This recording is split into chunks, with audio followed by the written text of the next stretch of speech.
అందరికీ praise lord. మీరందరూ బాగున్నారని నేను నమ్ముతున్నాను. మరి ఈరోజు ఒక చిన్న వాక్య భాగాన్ని మనం చూద్దాము. యోబు రాసిన పుస్తకము 16వ అధ్యాయంలో మనం చూసినట్టయితే, మరి యోబు స్నేహితులు యోబుని ఎన్నో మాటలు అంటున్నారు. మరి యోబు ఎంతగానో బాధలో ఉన్న పరిస్థితిలో, ఎంత శ్రమలో ఉన్న పరిస్థితిలో ఒక ఫ్రెండ్స్ అయ్యుండి వారు ఏం చేస్తున్నారు, చాలా బాధ పెట్టే మాటలు వారు మాట్లాడుతున్నారు. ఆ మాటలకి యోబు చాలా నలిగిపోతున్నాడు, చాలా కృషించిపోతున్నాడు. తనకి పీస్ లేకుండా మరి తన స్నేహితులు తనని నిందిస్తూ అవమానిస్తూ తన పాపం వల్లనే ఇది వచ్చింది అని తనని అంటూ ఉన్నప్పుడు చాలా బాధపడుతూ ఉన్నాడు. తను ఒక మాట అంటాడు, నేనే మీ ప్లేస్లో ఉండుంటే, మీరు నా ప్లేస్లో ఉండుంటే నేను మిమ్మల్ని కంఫర్ట్ చేసేవాడిని, ఇలాంటి మాటలు నేను మాట్లాడకపోదును అని.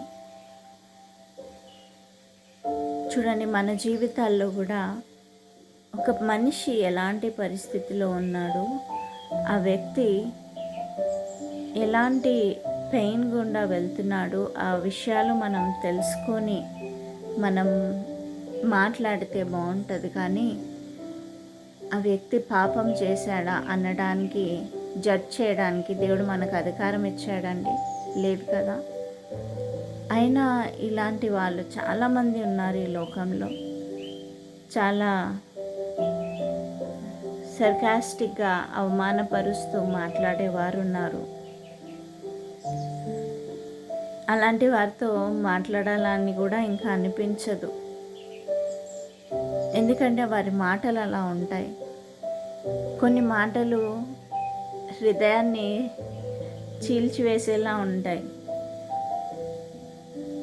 అయితే యోబు ఎలా అంటున్నాడంటే, నేను కంఫర్ట్ చేసే మాటలు మాట్లాడేవాడిని అని అంటున్నాడు. ఎందుకంటే యోబుకి దేవుడు ఆ జ్ఞానంను దయచేశారు. యోబు దేవుణ్ణి అడిగి నడుచుకుంటున్నాడు. ఆమెన్. సో అలాంటి వ్యక్తికి ఇలా జరుగుతున్నప్పుడు తను ఎంత పెయిన్ తను అనుభవిస్తున్నాడో మనకు అర్థమవుతుంది. మనం కూడా మన జీవితాల్లో మన మాటల ద్వారా ఇతరులని నొప్పిస్తున్నామా, బాధ పెడుతున్నామా అనేది మనం చూసుకోవాలి. అలాగే దేవుణ్ణి మనం ఆయన బుద్ధి, ఆయన జ్ఞానంను అడగాలి. మనం ఏం మాట్లాడినా అది ఆయనకి ఇష్టకరంగా ఉండాలి. ఆమెన్. దేవుడు మీ అందరితో మాట్లాడారని నేను నమ్ముతున్నాను. దేవుడు మిమ్మల్ని అందరినీ దీవించును గాక. ఆమెన్. మరలా కలుద్దాము. అందరికీ ప్రైజ్ లార్డ్.